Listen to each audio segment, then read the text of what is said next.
சிறகில் என்னை மூடி அருமை மகள் போல வளர்த்த கதை சொல்லவா? கனவில் நினையாத காலம் இடை வந்து சிரித்த கதை சொல்லவா? சிரித்த கதை சொல்லவா?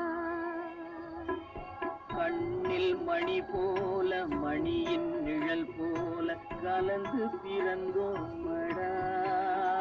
இந்த மண்ணும் கடல் வானும் மறைந்து முடிந்தாலும் மறக்க முடியாதடா. உறவை பிரிக்க முடியாதடா.